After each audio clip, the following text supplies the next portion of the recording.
Hello everyone, and welcome back to another video on the MediaBite channel.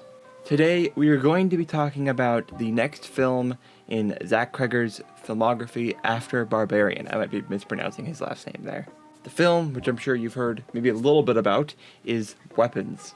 I had nothing about this movie spoiled for me.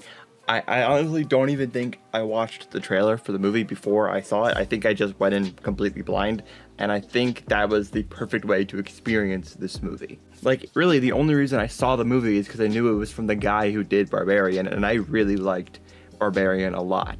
Weapons is incredible, so be warned if you are going to see this movie, it interests you at all. You worry about spoilers and things, please be careful, because I am going to spoil this film for you throughout the whole thing, because there's really honestly no way to talk about this movie without spoiling it. So if that's something that bothers you, or you're going to check out the movie at some point, this is not a spoil-free video, so just be wary of that. And with that, let's begin today's video. Weapons is the follow-up to Barbarian, the twist-filled surprise of 2022. Here we are in 2025, and the next film after Barbarian is now in theaters. At the time of recording this, of course, if you're in 2033, then you know the movie's not been in theaters for 8 years, and I don't know where life is at that point. But if you can watch this in 8 years, hi. What's the future like? Okay. I thought the movie was very, very good. I want to talk about a few of the main points here because I'm trying not to spoil everything for you. So I'm just going to kind of go through a select few points about the movie and what I liked about it and what I didn't like about it. First, the movie is very not linear, which you don't see very much non-linear storytelling very much. I mean, of course, you have Pulp Fiction, Reservoir Dogs. Those are the most popular versions of that. But there's so many movies that do kind of non-linear storytelling, but not as much recently. It's very chronological, and this movie is very not linear, and I think this movie works almost only because of the non-linear storytelling, which I think really works for this film, but also to hopefully inspire people to use that kind of storytelling, because I think you can kind of do twists a lot better in a non-linear story, because you think you know what's going on until you see it from a different perspective or from a different time, and then you understand the story better in a way, or at least more fulfilled with information that way. Like things in Pulp Fiction don't make sense until you see the same scene an hour later in the movie, and it makes sense. And I think this movie really works that same way. Next, the kills in this movie. It is a horror movie. I guess I didn't really tell you that. Some of the kills in this movie are a lot. Not as in they're terrible or bad, but they're a little gory. And there's a few moments in this where I had to look away. And that's not as in me being squeamish, but as in me being like, oh, I can't handle that. And that's kind of what I look for in these movies, a little bit. And I think that's something that most horror movies don't do to me anymore. Some of them do, and I always look for those, but most horror movies don't ever do that to me. And I really enjoyed that about this movie, because I did feel that at certain moments throughout the movie. Before I go into the next reason why I like this movie so much, I'm just going to tell you some of the plot details, because it kind of explains what I'm talking about and what I think about the next point of the film. So basically, a bunch of children up and leave their houses at 2:17 in the morning one day, except for one child. And the whole movie is about figuring out what makes this one child so special, and why is this one child didn't leave home. I'm cutting out a lot of context, but a woman named Aunt Gladys, or just Gladys, is staying with the children, that kid, and she's actually a witch who is keeping the children under a spell. Yeah, which is actually a thing, with a small tree that she carries with her, which is kind of a crazy idea that I've never heard of before. So basically, the witch has control of the 20 children, and she was the reason why they all left. Anyone under the spell of Aunt Gladys wants to kill whoever else she targets with. So basically, you need a piece of hair or something to wrap around the piece of branch with.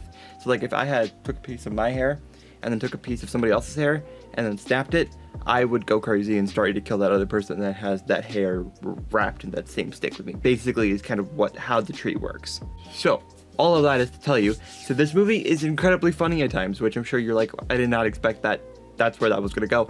But specifically something towards the end where the children are all now hunting Aunt Gladys because the original child that was left behind in the schoolroom, the last kid in the classroom, put that same spell on Aunt Gladys, and she runs away for like a long time in the movie where there's like whatever, it's like 14 or 15 children are like chasing after her, and it's played. She's like screaming, but it's like, and she like keeps running and like turning around. It's genuinely very funny. It makes me laugh very hard. It's such a weird, funny moment in the movie, but it works very, very well. So it's like the funniest moment in the movie, and then in my opinion, it's immediately followed by one of the most graphic moments in the movie, which I think just the tonal shifts of that whole thing works so well. It makes the funny scene funnier and the scarier scene scary, and the whole movie pays off. The whole movie pays off in just those two scenes.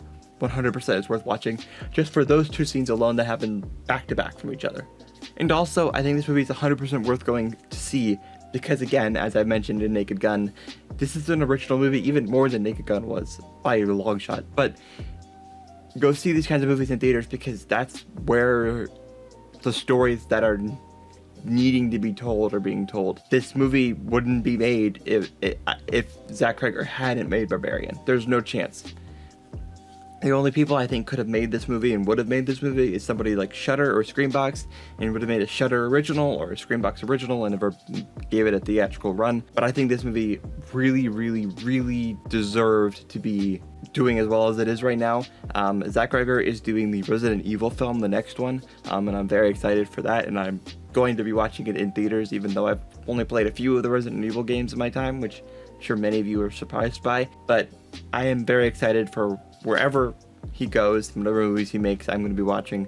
And make sure that you just support your local theater, because if you don't, they might not exist, and you'll wish that you did. So that is it. Thank you for watching. I really, really appreciate it. It does mean everything to me.